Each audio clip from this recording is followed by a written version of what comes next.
Carissimo Gianni, carissimi confratelli nel sacerdozio, signor Sindaco, e cari amici tutti di questa comunità parrocchiale, cordiale saluto di pace e di benedizione. È un dovere di gratitudine e di comunione che mi porta questa sera a stare qui con voi. Anzitutto gratitudine per Don Valerio, che ha vissuto qui e ha esercitato il ministero parrocchiale per 10 anni. Gratitudine anche per quest'ultimo periodo per Monsignor Francesco Tanda e per il diacono Borgia, che hanno garantito in questo periodo l'assistenza spirituale.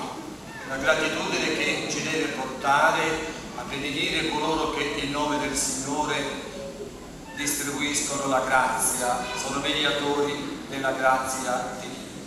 È anche un dovere di comunione per accompagnare l'inizio del ministero parrocchiale di Don Gianni Pipia, che oggi inizia con voi questo cammino di fede, di speranza e di carità. Sono dei sentimenti, la gratitudine e la comunione, che devono animarci sempre come in una buona famiglia, dove si lavora in continuità, in collaborazione, cercando di essere gli uni per gli altri modelli di vita, modelli di esistenza cristiana.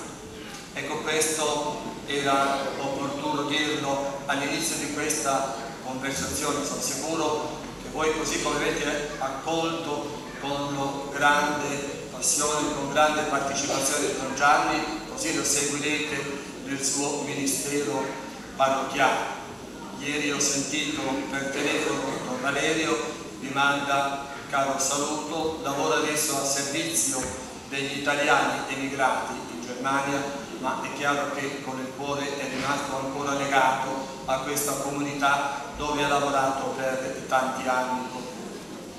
Ed ora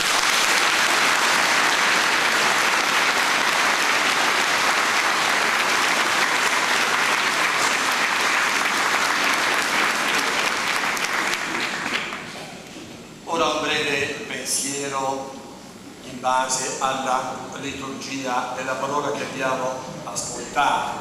Siamo alla prima domenica di Avvento, l'inizio di un periodo così carico di interiorità, di spiritualità nella preparazione a Natale. Quali sono le indicazioni che ci provengono dalla parola di Dio in questa circostanza così suggestiva? Abbiamo un richiamo, un percorso ed una meta. Anzitutto Gesù nel Vangelo fa un richiamo alla vigilanza, ad aprire gli occhi, a renderci conto di chi siamo, di che cosa facciamo, di dove vogliamo arrivare. C'è un'espressione molto significativa in queste parole di Gesù quando riferisce quanto succedeva all'episodio al tempo di Noè. Non si accorsero di nulla. È terribile questa constatazione, perché si pecca e non si ha neppure coscienza di peccare. Se uno non sa di sbagliare, non si convertirà mai, non imparerà mai dalla vita. Ecco, il richiamo di Gesù è ad aprire gli occhi, ad avere la capacità di leggere la vita con gli occhi stessi di Dio, di interpretare quanto noi viviamo, ciò di cui noi siamo protagonisti con la misericordia di Dio, di leggere tutto quello che accade con questa capacità, di vederla come una opera di Dio che si sviluppa, che si realizza con la nostra partecipazione.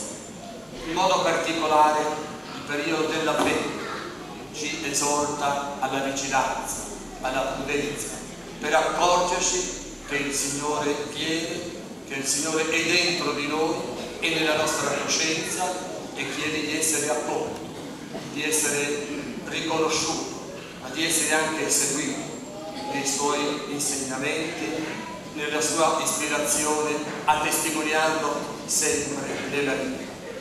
E c'è un percorso che viene indicato da San Paolo, indicato ai fedeli di Roma di un tempo, ai fedeli e ai cristiani di tutti i tempi. Vivere come uomini del giorno, non come uomini della notte.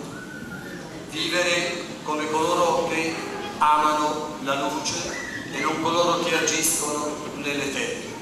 È un invito alla trasparenza, a vivere in pace con Dio, perché nella misura in cui si è in pace con Dio si è anche in pace con gli altri. Avere la capacità di guardare negli occhi le persone, che se si è capaci di guardarsi negli occhi si è capaci di amarsi e anche di perdonarsi e di riconciliarsi, perché la grazia di Dio interviene là dove non è sufficiente la capacità del cuore umano. Abbiamo bisogno tutti di essere perdonati, abbiamo bisogno tutti di perdonare, abbiamo bisogno di riconciliarsi per camminare insieme alla luce del giorno, per avere questa capacità di essere trasparenti, di trasmettere con il nostro viso, con le nostre mani, la grazia, la benedizione, la benevolenza stessa di Dio. Questo è il percorso che viene indicato dall'Apostolo Paolo e questa direi è un po' una sfida che noi vogliamo raccogliere e in base alla quale vogliamo verificare il grado di autenticità del nostro essere cristiano. E c'è una meta che viene proposta dal profeta Isaia, quella descrizione di un tipo di società così in pace, così serena, così tranquilla. Perché? Perché si vive e si cammina alla luce del Signore. Questa è un po' la ragione per cui si è in pace, si è promotori di pace, che si vive alla luce del Signore. La meta che viene proposta dal profeta è sicuramente molto alta, molto difficile, può darsi che uno si senta anche scoraggiato, ma non siamo soli, non camminiamo da soli.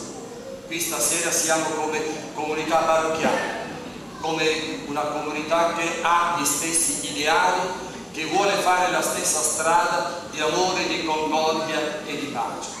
È possibile vivere nella pace, è possibile aiutarsi, è possibile camminare insieme, perché se facciamo così il Signore benedirà i nostri sforzi, benedirà i nostri ideali e ci farà raggiungere questa meta di una vita tranquilla, di una vita serena sotto la sua grazia e nella sua pace. Prendiamo così allora il richiamo di Gesù alla vigilanza, questa indicazione di Paolo a camminare come sempre nella luce del giorno e vediamo un po' di avere sempre davanti agli occhi un traguardo, una meta, quella stessa meta che Dio dà a ognuno di noi e per la quale noi stasera chiediamo la benedizione di Dio, perché possiamo sempre camminare in concordia, in pace e in collaborazione, fedeli con il parroco e tutti quanti insieme nel dare la testimonianza di fede e di speranza cristiana. Sia questo anche in qualche modo l'augurio che faccio a ciascuno di voi, di poter sempre camminare con questa concordia, con questa gratitudine vicendevole, con questa speranza di vivere sempre nella grazia e nella benedizione del Signore. Amen.